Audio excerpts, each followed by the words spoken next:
saya masih bisa memberi sedikit ilmu lah. Awak duduk di sini. Ini tadi ilmu untuk berangkat umroh. Dan saya nak menyampaikan ilmu tentang beberapa hari yang lalu kita telah mengadakan Nuzulul Quran. Nuzulul Quran itu artinya malam turunnya Al-Quran. Singkat aja lah yang bahas. Itu tak usah disampaikan lagi. Ada sesuatu yang jarang orang mengetahui. Ini yang saya sampaikan. Pak Mukid, putra sikit saya nih.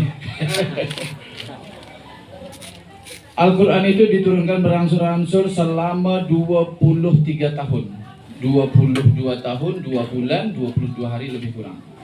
Selama itu pula ada 3 manusia yang menanggapi Al-Quran itu. Ada yang kafir, tertutup hatinya, ada yang ragu-ragu, ada yang beriman. Orang yang ragu-ragu itu dia begini. Al-Kisah datang seorang kafir Quraisy kepada Nabi, wahai Nabi, aku tidak percaya dengan kau, aku tidak percaya dengan Quran, aku tidak percaya dengan Tuhan, aku tidak percaya dengan surga neraka. Kalau memang kau ni betul, Al-Quran ni betul, coba kasih tunjukkan aku sesuatu yang membuat aku percaya. Dengan izin Allah Subhanahu wa Ta'ala, Nabi Muhammad menunjukkan tangannya ke langit, kemudian bulan pun terbelah. Menengok kejadian seperti itu, maka orang yang ragu tadi masuk Islam dia. Tapi macam mana dengan Abu Jahal, Abu Lahab dan orang-orang yang tertutup hatinya? Dia akan mengatakan, tengok, Muhammad lagi-lagi membuat sihir seolah-olah mata kita melihat bulan terbelah. Begitulah orang yang memang sudah Allah tutup hatinya, dia takkan percaya dengan Al-Quran ini. Sampai kiamat kejadian ini terus terulang. 3 orang tadi. Ada yang ragu, ada orang yang tertutup hatinya, dan ada yang orang beriman.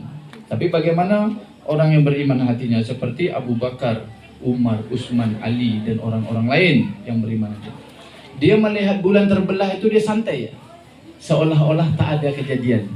Dia mengatakan, saya tak perlulah melihat bulan itu terbelah. Saya cukup melihat bulan itu ada di langit, matahari, bintang ada di langit. Itu sudah cukup bagi saya, bahwa pasti ada yang menciptakan, pasti ada yang mengurusi. Nah, begitulah orang-orang yang beriman sampai hari ini. Kita tidak perlu melihat Nabi Soleh memecahkan batu kemudian mengeluarkan unta. Kita cukup melihat ada semut, ada nyamuk, berimanlah hati kita bahwa pasti nyamuk dan semut itu ada yang menciptakan. Orang yang beriman tak perlu melihat Nabi Musa membelah laut.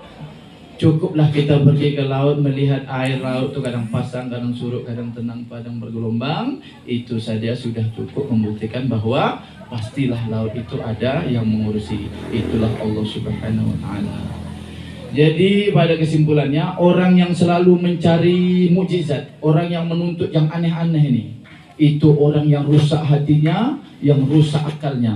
Padahal normalnya, saya sekarang megang mikrofon nih, saya tak tahu nih entah siapa yang buat, entah Jepang, entah Cina, entah Jerman. Kita kan yakin pasti ada yang buat. Kita melihat lampu-lampu nih, pastilah akal yang sehat mengatakan pasti ada orang yang menciptakan lampu ini. Begitulah kita melihat alam semesta ini. Tak perlu kita mencari yang aneh-aneh. Melihat pohon, melihat langit, awan segala macam, pastilah ada yang menciptakannya. Terima kasih, itu aja yang bisa saya sampaikan di waktu yang singkat ini. Mudah-mudahan kita mendapat hikmah dari apa yang saya sampaikan. Yang saya hormati tentu Bapak Direktur Utama, Bapak Direktur, dan semua majelis yang ada di sini. Semoga berkah. Doa lagi kita.